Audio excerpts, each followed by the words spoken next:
అండగా ఉంటుందనుకున్న సీసీఐ క్రమంగా మద్దతు ధర తగ్గిస్తుంది. ఇదే సందని దళార్లు దండుకుంటున్నారు. నాణ్యత పేరుతో ధరలో అడ్డగోలుగా కోత విధిస్తున్నారు. ఆదిలాబాద్ జిల్లాలో పత్తి కొనుగోలులో అంతా గోల్మాల్ వ్యవహారమే.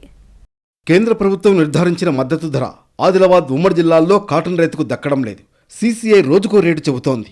తేమ పేరుతో క్వింటాకు 50 రూపాయల కోత పెడుతున్నారనే ఆరోపణలు వస్తున్నాయి. దీంతో రైతులు రోజుకో చోట ఆందోళనకు దిగుతున్నారు. కొంతమంది తేమ చూసే వ్యక్తులు, మార్కెట్ సిబ్బంది సహకరించడం లేదనే విమర్శలొస్తున్నాయి.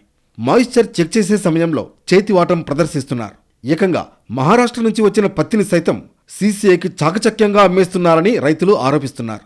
సీసీఐ రూల్స్ ప్రకారం 12% లోపు తేమ ఉంటేనే పత్తి కొనుగోలు చేయాలి. దాంతోపాటు క్వాలిటీ కూడా చెక్ చేయాలి. కానీ వాస్తవంగా అలా జరగడం లేదు.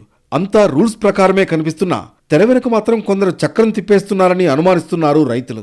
ఆదిలాబాద్ ఉమ్మడి జిల్లాలో జరిగే సీసీఐ కొనుగోళ్లపై విజిలెన్స్ విచారణ చేపడితే అక్రమాల పుట్ట కదిలే అవకాశం లేకపోలేదని చెబుతున్నారు. రైతులు తెచ్చే పత్తి మీద 1.25 లక్ష కొర్రీలు పెట్టే సిబ్బంది, వ్యాపారుల వాహనాలు వస్తే మాత్రం గుడ్డిగా 8% తేమ ఉందని రాస్తున్నారనే ఆరోపణలు వినిపిస్తున్నాయి. వారి మధ్య లోపాయకారి ఒప్పందం వల్లనే అలా చేస్తున్నారని రైతులంటున్నారు.